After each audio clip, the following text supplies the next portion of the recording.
Reading by Greg Marguerite. The Gun by Philip K. Dick. Nothing moved or stirred. Everything was silent, dead. Only the gun showed signs of life, and the trespassers had wrecked that for all time. The return journey to pick up the treasure would be a cinch. They smiled. The captain peered into the eyepiece of the telescope. He adjusted the focus quickly. "It was an atomic fission we saw, all right," he said presently. He sighed and pushed the eyepiece away. "Any of you who wants to look may do so, but it's not a pretty sight." "Let me look, Tance," the archaeologist said. He bent down to look, squinting. "Good Lord!" He leaped violently back, knocking against Dorley, the chief navigator. "Why did we come all this way, then?" Dorley asked, looking around at the other men. "There's no point even in landing. Let's go back at once." "Perhaps he's right," the biologist murmured, "but I'd like to look for myself, if I may." He pushed past Tance and peered into the sight. He saw a vast expanse of endless surface of gray, stretching to the edge of the planet. At first he thought it was water, but after a moment he realized that it was slag. Pitted, fused slag, broken only by hills of rock jutting up at intervals. Nothing moved or stirred. Everything was silent, dead. "I see," Fomar said, backing away from the eyepiece. "Well, I won't find any legumes there." He tried to smile, but his lips stayed unmoved. He stepped away and stood by himself, staring past the others. "I wonder what the atmospheric sample will show," Tance said. "I think I can guess," the captain answered. "Most of the atmosphere is poisoned, but didn't we expect all this?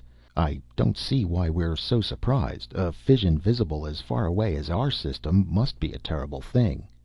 He strode off down the corridor, dignified and expressionless. They watched him disappear into the control room. As the captain closed the door, the young woman turned. "What did the telescope show, good or bad?" "Bad.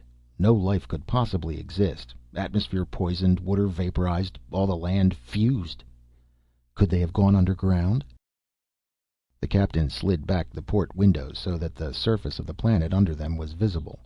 The two of them stared down, silent and disturbed. Mile after mile of unbroken ruin stretched out, blackened slag, pitted and scarred, and occasional heaps of rock. Suddenly Nasha jumped. "Look! Over there at the edge! Do you see it?" They stared. Something rose up. Not rock, not an accidental formation. It was round, a circle of dots, white pellets on the dead skin of the planet. A city? Buildings of some kind? "Please turn the ship," Nasha said excitedly. She pushed her dark hair from her face. "Turn the ship and let's see what it is." The ship turned, changing its course. As they came over the white dots, the captain lowered the ship, dropping it down as much as he dared. "Piers," he said. "Piers of some sort of stone, perhaps poured artificial stone. The remains of a city." "Oh dear," Nasha murmured. "How awful." She watched the ruins disappear behind them. In a half circle, the white squares jutted from the slag, chipped and cracked like broken teeth. "There's nothing alive," the captain said at last. "I think we'll go right back. I know most of the crew want to. Get the government receiving station on the sender and tell them what we found and that we—" He staggered. The first atomic shell had struck the ship, spinning it around. The captain fell to the floor, crashing into the control table. Papers and instruments rained down on him. As he started to his feet, the second shell struck. The ceiling cracked open. Struts and girders twisted and bent. The ship shuddered, falling suddenly down, then righting itself as automatic controls took over. The captain lay on the floor by the smashed control board. In the center, Nasha struggled to free herself from the debris. Outside, the men were already sealing the gaping leaks in the side of the ship, through which the precious air was rushing, dissipating into the void beyond. "Help me!" Dorley was shouting. "Fire over here! Wiring ignited!" Two men came running. Tance watched helplessly, his eyeglasses broken and bent. "So there is life here after all," he said, half to himself. "But how could—" "Give us a hand," Fomar said, hurrying past. "Give us a hand. We've got to land the ship." It was night. A few stars glinted above them, winking through the drifting silt that blew across the surface of the planet. Dorley peered out, frowning. What a place to be stuck in. He resumed his work, hammering the bent metal hull of the ship back into place. He was wearing a pressure suit. There were still many small leaks, and radioactive particles from the atmosphere had already found their way into the ship. Nasha and Fomar were sitting at the table in the control room, pale, solemn, studying the inventory lists. "Low on carbohydrates," Fomar said. "We can break down the stored fats if we want to, but I wonder if we could find anything outside." Nasha went to the window. "How uninviting it looks." She paced back and forth, very slender and small, her face dark with fatigue. "What do you suppose an exploring party would find?" Fomar shrugged. "Not much. Maybe a few weeds growing in cracks here and there. Nothing we could use. Anything that would adapt to this environment would be toxic, lethal." Nasha paused, rubbing her cheek. There was a deep scratch there, still red and swollen. "Then how do you explain it? According to your theory, the inhabitants must have died in their skins, fried like yams. But who fired on us? Somebody detected us, made a decision, aimed a gun." "And gauged distance," the captain said feebly from the cot in the corner. He turned toward them. "That's the part that worries me. The first shell put us out of commission. The second almost destroyed us. They were well aimed, perfectly aimed. We're not such an easy target." "True," Fomar nodded. "Well, perhaps we'll know the answer before we leave here. What a strange situation. All our reasoning tells us that no life could exist. The whole planet burned dry, the atmosphere itself gone, completely poisoned." "The gun that fired the projectiles survived," Nasha said. "Why not people?" "It's not the same. Metal doesn't need air to breathe. Metal doesn't get leukemia from radioactive particles. Metal doesn't need food and water." There was silence. "A paradox," Nasha said. "Anyhow, in the morning I think we should send out a search party. And meanwhile we should keep on trying to get the ship in condition for the trip back." "It'll be days before we can take off," Fomar said. "We should keep every man working here. We can't afford to send out a party." Nasha smiled a little. "We'll send you out in the first party. Maybe you can discover what was it you were so interested in?" "Legumes. Edible legumes. Maybe you can find some of them. Only—" "Only what?" "Only watch out. They fired on us once without even knowing who we were or what we came for. Do you suppose they fought with each other? Perhaps they couldn't imagine anyone being friendly under any circumstances. What a strange evolutionary trait, interspecies warfare, fighting within the race." "We'll know in the morning," Fomar said. "Let's get some sleep." The sun came up chill and austere. The three people, two men and a woman, stepped through the port, dropping down on the hard ground below. "What a day," Dorley said grumpily. "I said how glad I'd be to walk on firm ground again, but—" "Come on," Nasha said. "Up beside me. I want to say something to you. Will you excuse us, Tance?" Tance nodded gloomily. Dorley caught up with Nasha. They walked together, their metal shoes crunching the ground underfoot. Nasha glanced at him. "Listen, the captain is dying. No one knows except the two of us. By the end of the day period of this planet, he'll be dead. The shock did something to his heart. He was almost 60, you know." Dorley nodded. "That's bad. I have a great deal of respect for him. You will be captain in his place, of course, since you're vice captain now. No, I prefer to see someone else lead. Perhaps you or Fomar. I've been thinking over the situation, and it seems to me that I should declare myself mated to one of you, whichever of you wants to be captain. Then I could devolve the responsibility." "Well, I don't want to be captain. Let Fomar do it." Nasha studied him, tall and blond, striding along beside her in his pressure suit. "I'm rather partial to you," she said. "We might try it for a time, at least. But do as you like. Look, we're coming to something." They stopped walking, letting Tance catch up. In front of them was some sort of a ruined building. Dorley stared around thoughtfully. "Do you see? This whole place is a natural bowl, a huge valley. See how the rock formations rise up on all sides, protecting the floor? Maybe some of the great blast was deflected here." They wandered around the ruins, picking up rocks and fragments. "I think this was a farm," Tance said, examining a piece of wood. "This was part of a tower windmill." "Really?" Nasha took the stick and turned it over. "Interesting. But let's go. We don't have much time." "Look," Dorley said suddenly. "Off there, a long way off. Isn't that something?" He pointed. Nasha sucked in her breath. "The white stones." "What?" Nasha looked up at Dorley.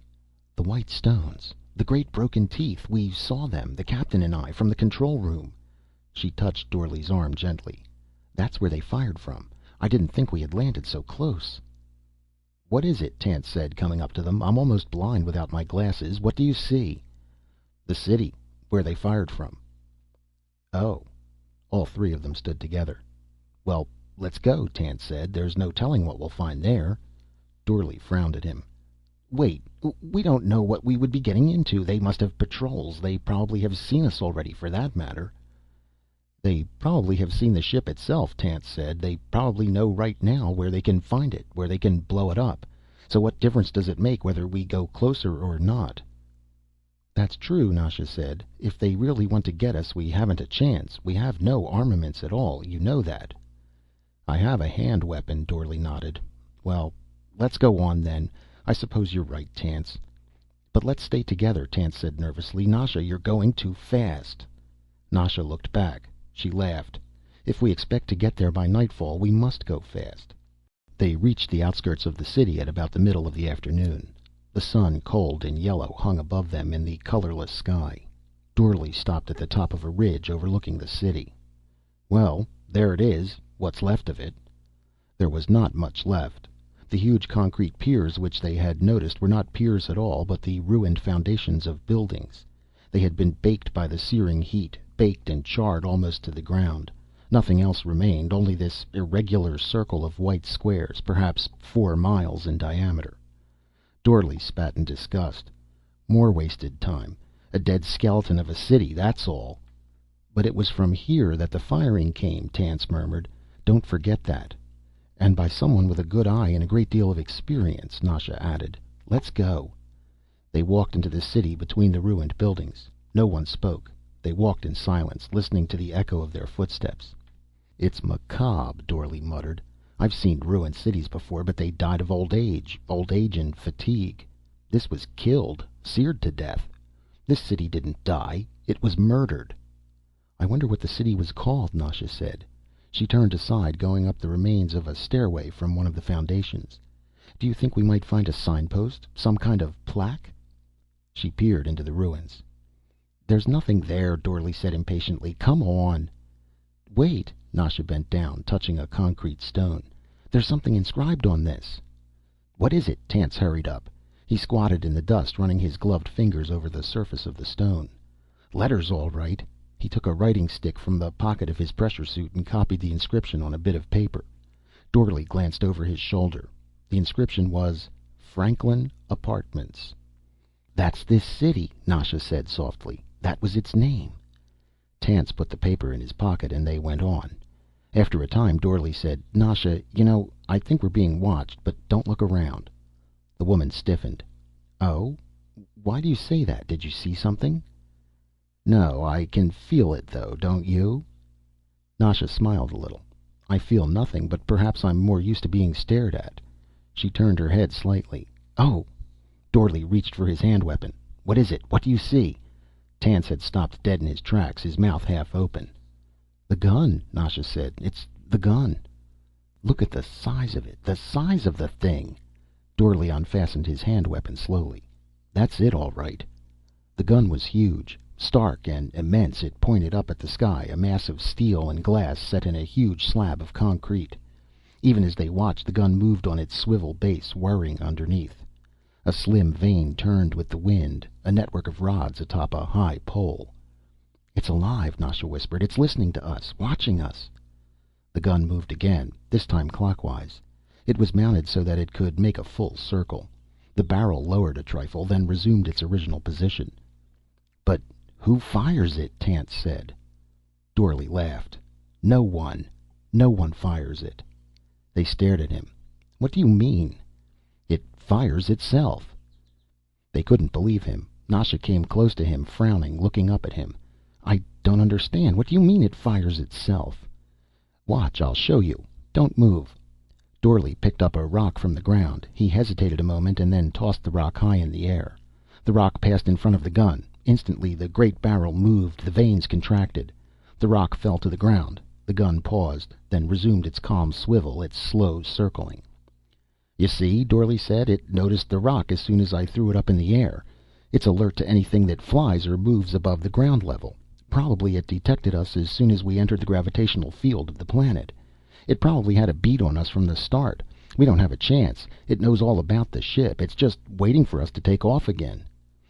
"I understand about the rock," Nasha said, nodding. "The gun noticed it, but not us, since we're on the ground, not above. It's only designed to combat objects in the sky. The ship is safe until it takes off again. Then the end will come." "But what's this gun for?" Tance put in. "There's no one alive here. Everyone is dead." "It's a machine," Dorley said. "A machine that was made to do a job, and it's doing the job. How it survived the blast, I don't know. On it goes, waiting for the enemy. Probably they came by air in some sort of projectiles." "The enemy," Nasha said. "Their own race. It is hard to believe that they really bombed themselves, fired at themselves." "Well, it's over with, except right here where we're standing. This one gun, still alert, ready to kill. It'll go on until it wears out." "And by that time, we'll be dead," Nasha said bitterly. "There must have been hundreds of guns like this," Dorley murmured. "They must have been used to the sight. Guns, weapons, uniforms. Probably they accepted it as a natural thing, part of their lives, like eating and sleeping. An institution, like the church and the state. Men trained to fight, to lead armies. A regular profession, honored, respected." Tance was walking slowly toward the gun, peering nearsightedly up at it. "Quite complex, isn't it? All those vanes and tubes. I suppose this is some sort of a telescopic sight." His gloved hand touched the end of a long tube. Instantly the gun shifted, the barrel reacting. It swung. "Don't move!" Dorley cried.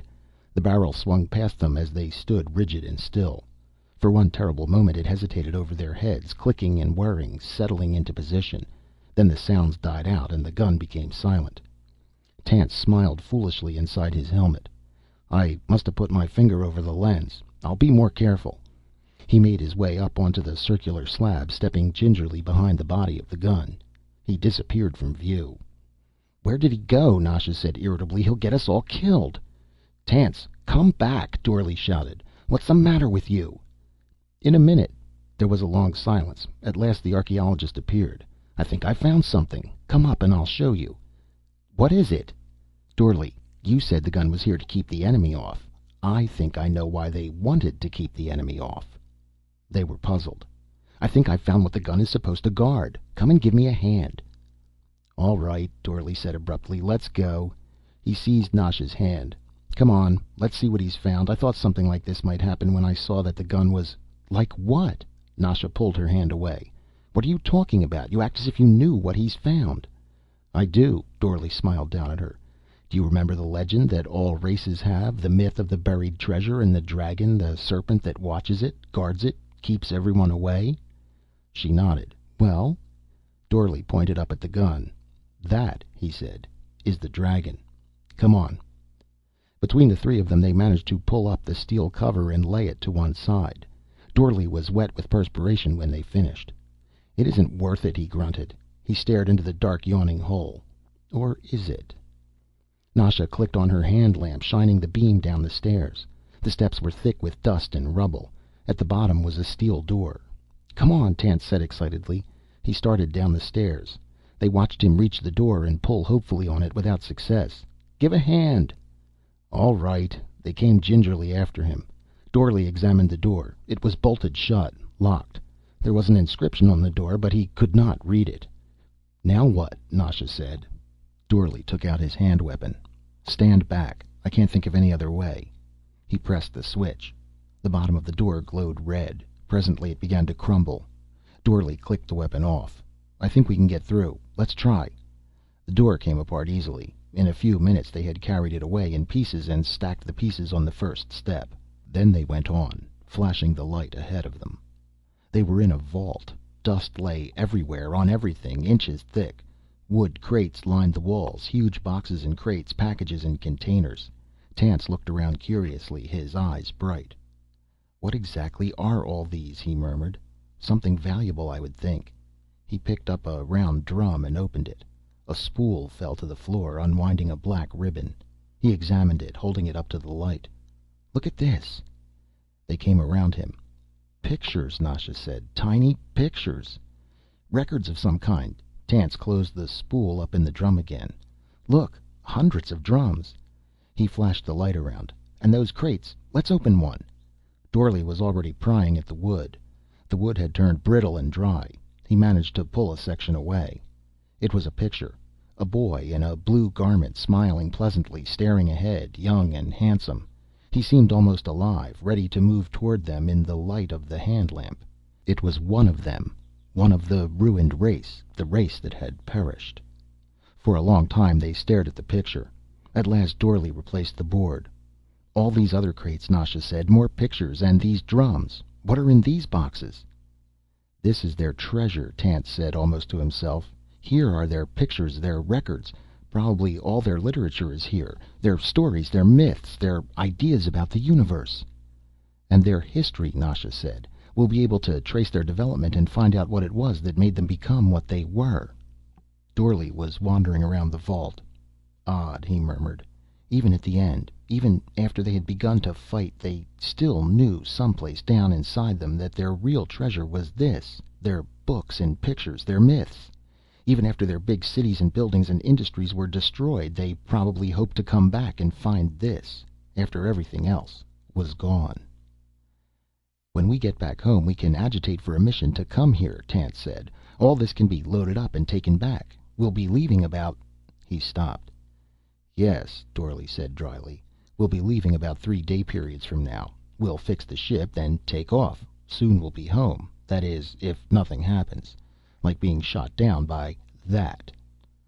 "Oh, stop it," Nasha said impatiently. "Leave him alone. He's right. All this must be taken back home sooner or later. We'll have to solve the problem of the gun. We have no choice." Dorle nodded. "What's your solution, then? As soon as we leave the ground, we'll be shot down." His face twisted bitterly. "They've guarded their treasure too well. Instead of being preserved, it will lie here until it rots. It serves them right." "How?" "Don't you see? This was the only way they knew. Building a gun and setting it up to shoot anything that came along. They were so certain that everything was hostile, the enemy, coming to take their possessions away from them. Well, they can keep them." Nasha was deep in thought, her mind far away. Suddenly she gasped. "Dorle," she said, "what's the matter with us? We have no problem. The gun is no menace at all." The two men stared at her. "No menace," Dorle said. "It's already shot us down once, and as soon as we take off again—" "Don't you see?" Nasha began to laugh. "The poor foolish gun. It's completely harmless. Even I could deal with it alone." "You?" Her eyes were flashing. "With a crowbar, with a hammer, or a stick of wood. Let's go back to the ship and load up. Of course we're at its mercy in the air. That's the way it was made. It can fire into the sky, shoot down anything that flies. But that's all. Against something on the ground, it has no defenses. Isn't that right?" Dorle nodded slowly. "The soft underbelly of the dragon. In the legend, the dragon's armor doesn't cover its stomach." He began to laugh. "That's right. That's perfectly right." "Let's go then," Nasha said. "Let's get back to the ship. We have work to do here." It was early the next morning when they reached the ship. During the night the captain had died, and the crew had ignited his body according to custom. They had stood solemnly around it until the last ember died. As they were going back to their work, the woman and the two men appeared, dirty and tired, still excited. And presently from the ship a line of people came, each carrying something in his hands.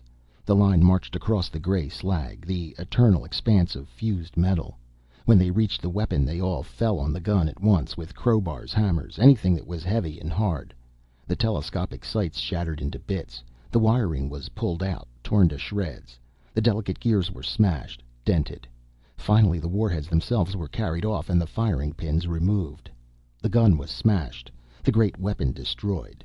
The people went down into the vault and examined the treasure. With its metal armored guardian dead, there was no danger any longer.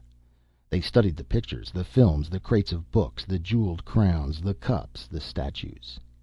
At last, as the sun was dipping into the gray mists that drifted across the planet, they came back up the stairs again. For a moment they stood around the wrecked gun, looking at the unmoving outline of it. Then they started back to the ship. There was still much work to be done. The ship had been badly hurt. Much had been damaged and lost. The important thing was to repair it as quickly as possible, to get it into the air. With all of them working together, it took just 5 more days to make it spaceworthy. Nasha stood in the control room watching the planet fall away behind them. She folded her arms, sitting down on the edge of the table. "What are you thinking of?" Dorley said. "I? Nothing." "Are you sure?" "I was thinking that there must have been a time when this planet was quite different, when there was life on it." "I suppose there was. It's unfortunate that no ships from our system came this far. But then we had no reason to suspect intelligent life until we saw the fission glow in the sky." "And then it was too late." "Not quite too late. After all, their possessions, their music, books, their pictures, all of that will survive. We'll take them home and study them, and they'll change us. We won't be the same afterwards. Their sculpturing especially. Did you see the one of the great winged creature without a head or arms? Broken off, I suppose, but those wings. It looked very old. It will change us a great deal." "When we come back we won't find the gun waiting for us," Nasha said. "Next time it won't be there to shoot us down. We can land and take the treasure, as you call it." She smiled up at Dorle. "You'll lead us back there as a good captain should." "Captain?" Dorle grinned. "Then you've decided?" Nasha shrugged. "Fomar argues with me too much. I think, all in all, I really prefer you." "Then let's go," Dorle said. "Let's go back home." The ship roared up, flying over the ruins of the city. It turned in a huge arc and then shot off beyond the horizon, heading into outer space. Down below, in the center of the ruined city, a single, half-broken detector vane moved slightly, catching the roar of the ship. The base of the great gun throbbed painfully, straining to turn. After a moment, a red warning light flashed on down inside its destroyed works. And a long way off, 100 miles from the city, another warning light flashed on, far underground. Automatic relays flew into action. Gears turned, belts whined. On the ground above, a section of metal slag slipped back. A ramp appeared. A moment later, a small cart rushed to the surface. The cart turned toward the city. A second cart appeared behind it. It was loaded with wiring cables. Behind it, a third cart came, loaded with telescopic tube sights. And behind came more carts, some with relays, some with firing controls, some with tools and parts, screws and bolts, pins and nuts. The final one contained atomic warheads. The carts lined up behind the first one. The lead cart. The lead cart started off across the frozen ground, bumping calmly along, followed by the others, moving toward the city, to the damaged gun. End of The Gun by Philip K. Dick.